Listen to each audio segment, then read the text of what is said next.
Hello बच्चों, good morning. कैसे हैं आप? उम्मीद करती हूँ सब अच्छे हैं।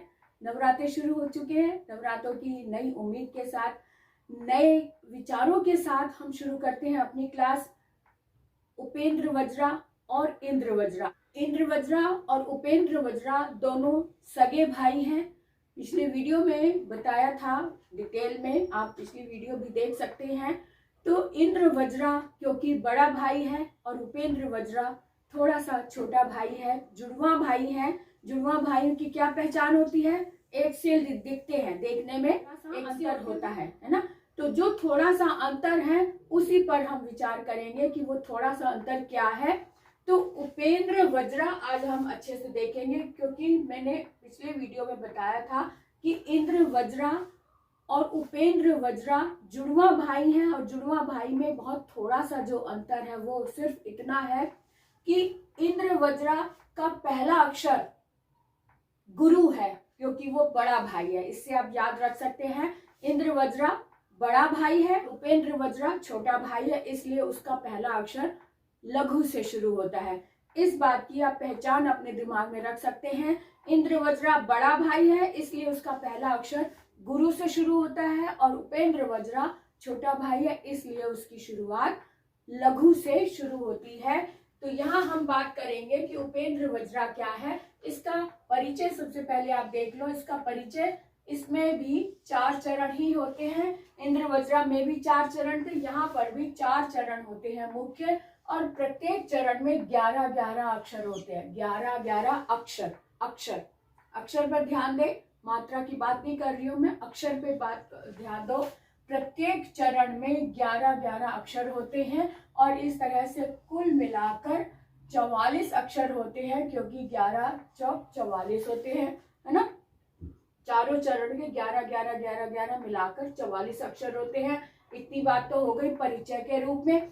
यही परिचय इंद्र वज्रा का भी है, उसमें भी बिल्कुल ऐसा ही है। उसमें भी 4 चरण होते हैं, प्रत्येक चरण में 11-11 अक्षर होते हैं, और कुल मिलाकर 44 अक्षर होते हैं। यहाँ तक बिल्कुल सही है ना। अब उसके बाद देखें कि उपेंद्र वज्रा में क्या है।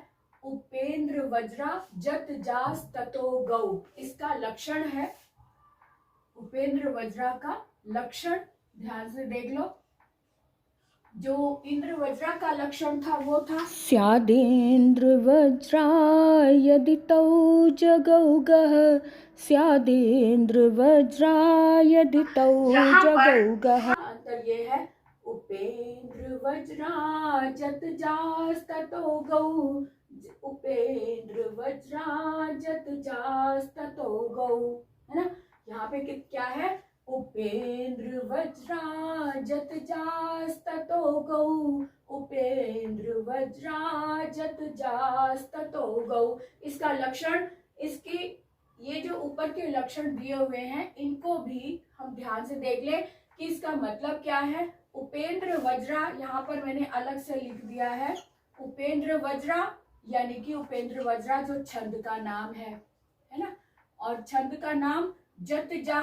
जत जा का मतलब है जगण, तगण, जगण।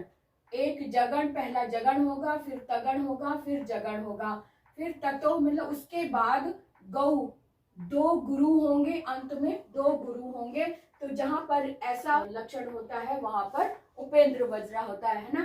तो उपेंद्र वज्रा जत जास ततो गौ, उपेंद्र वज्रा जत जास ततो गौ। अब इसके ऊपर चिन्ह भी मैंने लगा दिए हैं कि कैसे हम देखें कि पहला जगण होता है, और जगण की क्या पहचान होती है? पहला लघु, फिर गुरु, फिर लघु होता है, ये जगण की पहचान होती है। फिर उसके बाद तगड़ आता है। तगड़ में पहले 2 गुरु होते हैं, फिर उसके बाद लघु होता है, यानी 2 गुरु और 1 लघु जहां होता है उसे तगड़ कहते हैं। फिर से यहाँ पे जगण आ गया, तो जगण की क्या पहचान है? लघु, गुरु और लघु।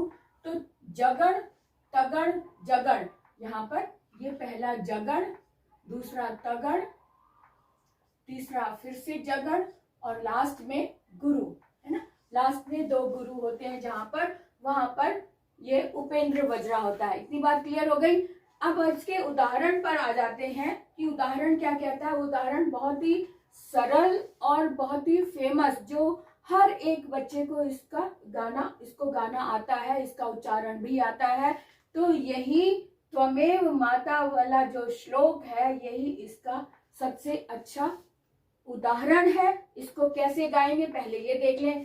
त्वमेव माता च पिता त्वमेव, त्वमेव बन्धुश्च सखा त्वमेव, त्वमेव विद्या द्रविणं त्वमेव, त्वमेव सर्वं मम देव देवा, त्वमेव सर्वं मम देव देवा। अब ये हुआ इसका उच्चारण। अब इसका लक्षण इसके साथ कैसे मैच करता है इसको भी देख लें कि क्योंकि ये जगण तगण जगण और अंत में दो गुरु अगर इसमें आएंगे तभी ये उपेंद्र वज्रा का उदाहरण कहलाएगा। तो यहाँ देख लेते हैं। त्व पहला अक्षर व है तो लघु हो गया, दूसरे में एक ही मात्रा लगी है इसलिए ये गुरु हो गया, फिर से व में कोई मात्रा नहीं है इसलिए ये लघु हो गया, माता में ये गुरु हो गया, ता में भी गुरु हो गया और च लघु हो गया, पिता में भी लघु है और ता में गुरु है और व में लघु है और अंत में दो गुरु होते हैं। तो यहाँ पर इसमें ऐसा कहा गया है कि जिसमें यह लक्षण हो कि अंत में दो गुरु होते हैं और बाकी सारी की शर्त पूरी कर रहा है, अगर अंतिम अक्षर लघु है फिर भी वो गुरु माना जाता है। तो यहाँ पर देख लो ये जगड़ तगड़ जगड़ है ना, ये जगड़ तगड़ और फिर जगड़ और अंत में दो गुरु। इसी तरह से यहाँ पे जैसे त्वमेव सभी में ऐसा आ रहा है तो इसका मतलब यही चिन्ह सभी में ऐसा ही आएगा। फिर यहाँ पे बंधुष्ट में देखो ब में आधा न लगा हुआ है और मैंने पिछली बार भी बताया था कि जो आधा अक्षर होता है वो अपने पीछे वाले व्यंजन को पूर्ण करता है। तो ये वाला व्यंजन जो है इसके साथ जुड़ रहा है इसलिए ये गुरु हो गया।